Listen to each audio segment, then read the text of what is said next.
Hello, welcome to all. In this episode, we are going to discuss Schrodinger equation, how we can apply Schrodinger equation to hydrogen atom. We have already seen the case of one-dimensional box and three-dimensional box. They were hypothetical problems. Now we are going to apply the Schrodinger equation to a real-world situation. That is our hydrogen atom. Hydrogen atom, we know it is the simplest atom. It consists of two particles only. But this can be applied to other atoms which have one electron only. What do you mean by one electron systems?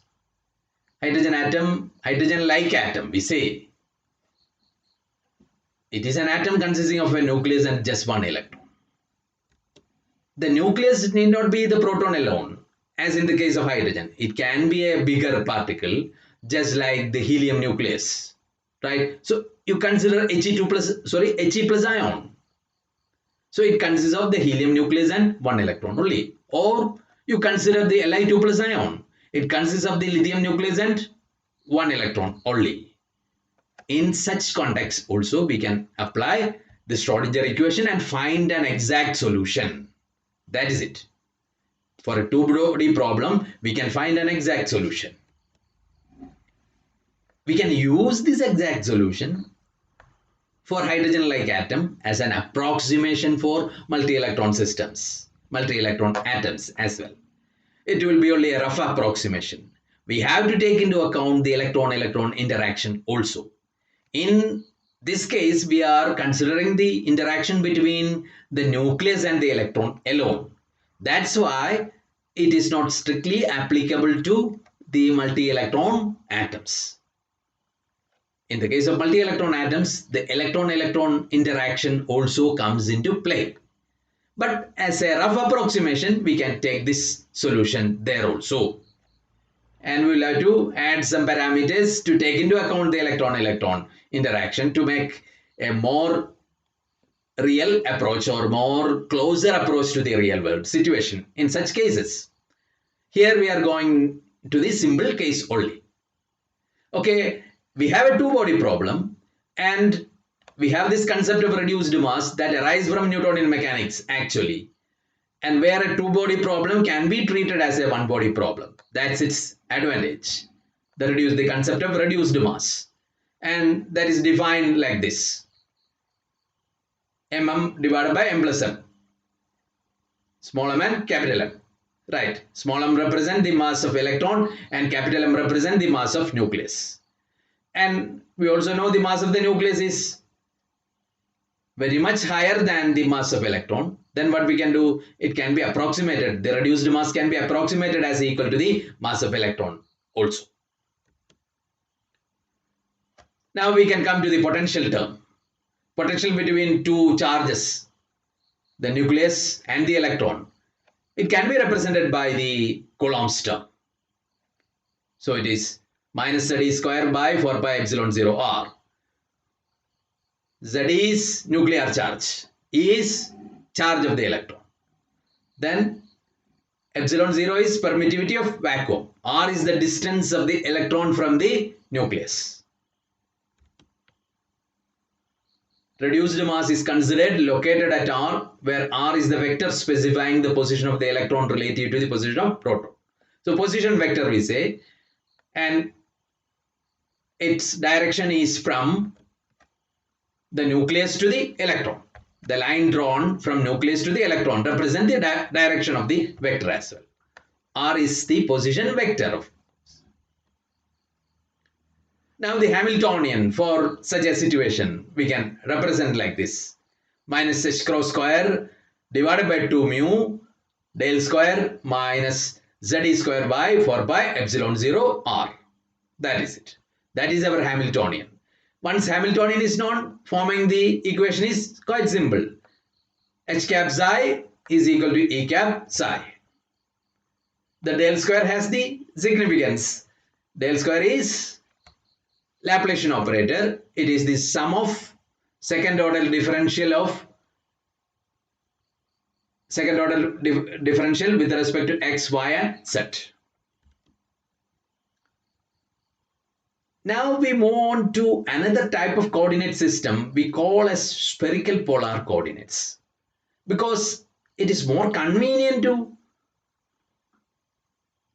express the position as a function of distance from the nucleus and some angles, because it will give you a result which is more intelligible.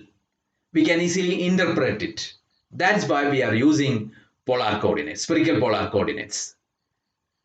It consists of three numbers, two angles and one distance, one length. The length or the distance is the distance of the electron from the nucleus. We can consider it like that. So you are considering a particular position, right? And the distance from the nucleus is what we call the position vector. And position vector is pointing in that direction also, right? That is it. Then we have two angles, theta. So you consider the Cartesian axis x, y and z. You take the positive direction of z axis and our vector r makes an angle theta with the positive axis of positive z axis. Right? That is our theta. Okay. Then we have what we call phi.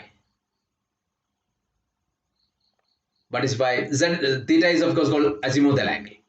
Then we have phi.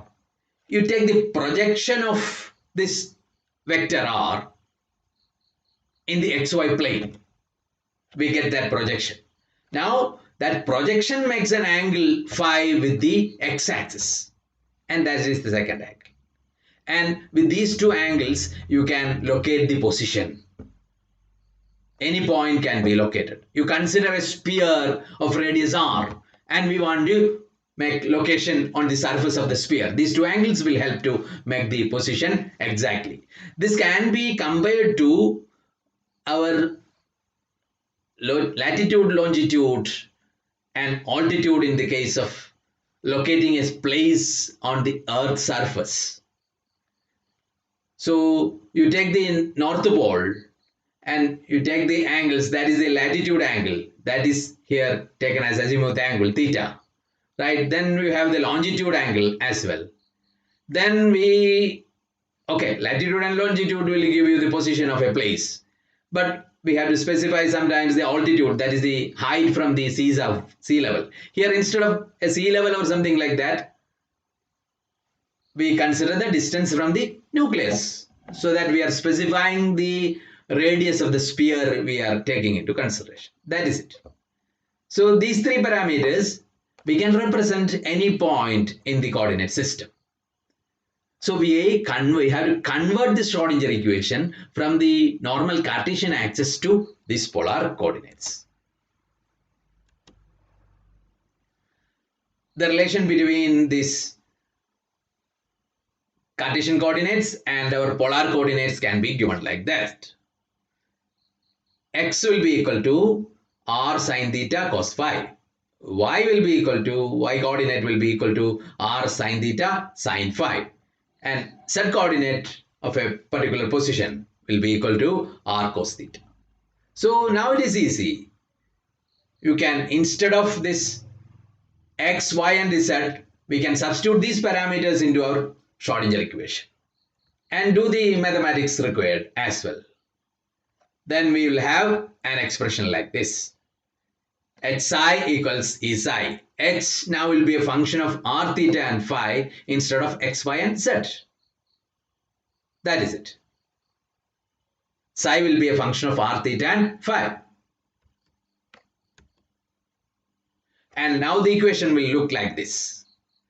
Minus s cross square by 2 mu within square bracket 1 by r square dou by dou r of r square dou psi by dou r plus 1 by r square sine theta dou by dou theta of sine theta dou phi by dou theta plus 1 by r square sine square theta dou square psi by dou phi square bracket close minus the potential energy term Z square by 4 pi epsilon 0 r psi is equal to E psi. That is it. We should have a square bracket actually here also. This psi, not in, psi has come here. It's fine, it's fine. This is the equation, right? And this we can solve. And the solution, detailed method of solution, we are not taking into consideration. But in order to solve it, we separate this wave function into two parts. Actually, you can separate it into three parts. But separation into two parts is given here. Psi r theta phi is equal to r of r. So that is called the radial part of the wave function. It is the function of r alone, that is the distance from the nucleus alone. So a part of the wave function depends on the distance from the nucleus alone. Then to locate the position exactly, we have the angular part. Why? It depends on theta and phi, the two angles we have already seen. Even that angular part can be separated into azimuth part and the zenith part, depending on theta alone and depending on phi alone. So that we are not taking into consideration here. The radial wave function, when we solve it, it will have the general form like this. N PR e raised to minus kr. And the probability is given like this as well. Probability is equal to r square. It will be like that. Okay, that's fine. So n is a normalizing constant. This PR, small PR that comes in the wave function is a polynomial in R. K is a positive constant. So what is the significance is that you have an exponential part here, and what happens when R tends to infinity to this exponential part? R is always positive and we have a negative sign in the exponent. Then if R tends to infinity, that term should tend to 0. So the wave function tends to become 0 at infinite distance. That is it. So there is no probability to find the electron at infinite distance. That is it. Now you take the what we call the radial wave function. In more detail, it will be like this. If you expand the polynomial again, it will somewhat look like this. In the case of s orbitals, this angular part will be a constant. So what happens? The wave function depends on the distance from the nucleus alone. That is the case of what we call s orbitals, where we have this azimuthal quantum number L equals 0. We'll have a discussion of quantum numbers in a bit more detail later. But for the time being, s orbitals have no angular dependence, or angular part of the wave function is a constant. So it is simply the radial part multiplied by a constant. That's fine. The angular wave function will be of this type in general. You have this cos theta term, then you have an exponential term e to the power of im phi. The imaginary number comes here. Doesn't matter, imaginary number, because when you go into probability, you have to multiply it by its complex conjugate. Then it will become a real number. Probability will become a real number. That is it. If you take the azimuth part alone, you will have an expression like this. That's fine. These are the wave functions when you completely solve and you obtain the wave function. S orbitals will have the general nature like this. You will have all these terms and you have an exponential term here in the case of s orbitals. Exponential term. E to the power of z by a0 into r. That is it. That is 1s. 2s, you have the same thing, e to the power of z by 2a0 r, and 3s, it will be e to the power of minus z by 3a0 into r, just like that. So it's quite simple to examine the pattern. That will be done. You need not by heart all these expressions, equations. It's not needed at our undergraduate level. But the last term is an exponential term here. That we have to memorize. And in the exponential term, we have r is there, of course. Then we have minus z by a0. One as it is minus z by a0, 2 as it is minus z by 2a0, and 3 as it is minus z by 3a0. So I am discussing this because, or highlighting this because, in competitive exams like JAM examination, sometimes the wave function is given and you are asked to identify which orbital it is. So if you memorize these terms, just the exponential term is like that. If you have some idea regarding the exponential term, you can easily notate which is the orbital. That's all. Nothing more than that is required. Okay. Then we have p orbitals. P orbital looks similar. You have the exponential term here, right? 2p. The exponential term is we find here also, but we have an angular term here, cos theta is here, right? Here also you have the exponential term. When L is equal to plus or minus 1, this is for L is equal to 0. L is equal to plus or minus 1, 2s orbital. You have 2a0 term here in the exponential, you have the 2a0 there also. Then we have sine theta cos phi. Okay, that quite okay. Then 3p, L equals 0. That is our pz. The exponential term having 3a0 there is of course remaining there. Then we have cos theta and then we have sine theta cos phi. We can easily memorize that thing. You have cos theta alone, that is p orbital, it will be pz orbital, then px or py, we have cos theta, sine theta cos phi. Sine theta cos phi is also there. That fine.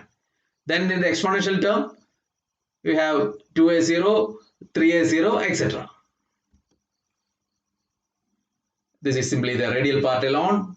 Then we come to what you call d orbitals. The wave functions look like this. You can have the 3D orbitals. The exponential part which contain this 3a0 is there. If it is 4D, it will be 4a0. That's all. Then you have ml equals 0. That is our dz square orbital. You have what you call 3 cos square theta minus 1. So it is quite fine. 3 cos square theta minus 1. That will be d square orbital. You can easily correlate that. Then you have what you call plus or minus 1. That will be the wave function now will look like sine theta, cos phi. Then we have wave function plus or minus 2. Then we will have sine square theta, cos 2 phi. Okay, and you won't be asked to notate it as dx square, dz square, dx square minus y square, dz square, etc. Simply, the wave function will be given. You may be asked to notate the orbital, just like 3D, 3p, or 4D, like that. That holds, that alone. So that you can, the pattern you can easily memorize or get familiarized. That alone is required.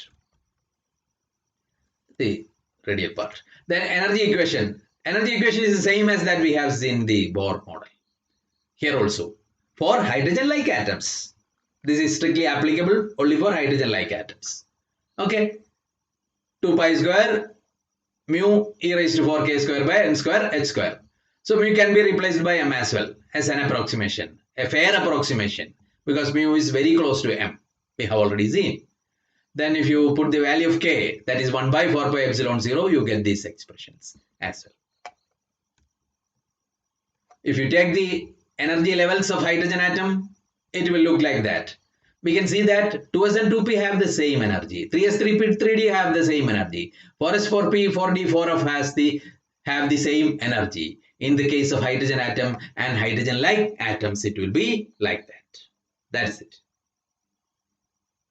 All the sublevels, or what we call all the different types of orbitals of the same shell, we have equal energy in the case of hydrogen-like atoms. You have one electron only, then it is so. But if we have more than one electron, there will be difference for different sublevels, because the electron-electron interaction will be different for different electrons there. That is the reason. That does not come into play here.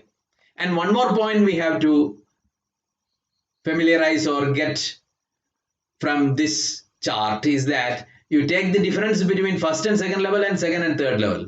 You can see that the difference has decreased. And as we move up, the difference between two consecutive levels go on decreasing like that.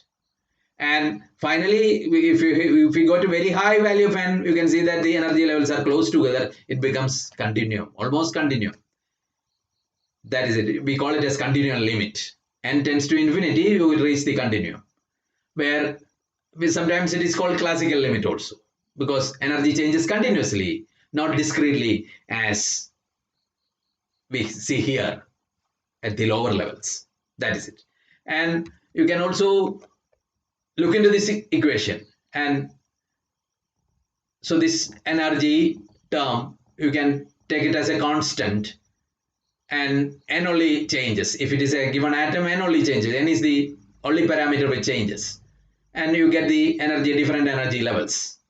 That is the quantization. That's fine. And if you put all these terms together, you have the first energy of first level. You can put it as a constant. That is RH or something like that. And you go to second level. So this n becomes 2, and so it will be RH by 4. N is equal to 3, it will be RH by 9.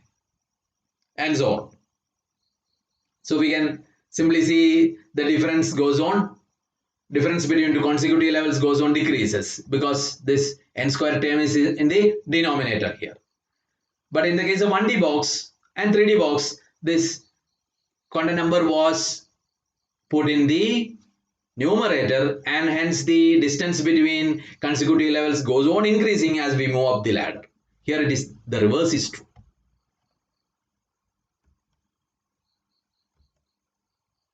Okay, this is a straightforward application. We substitute the other terms by A0. So A0 can be expressed as a function of the other terms.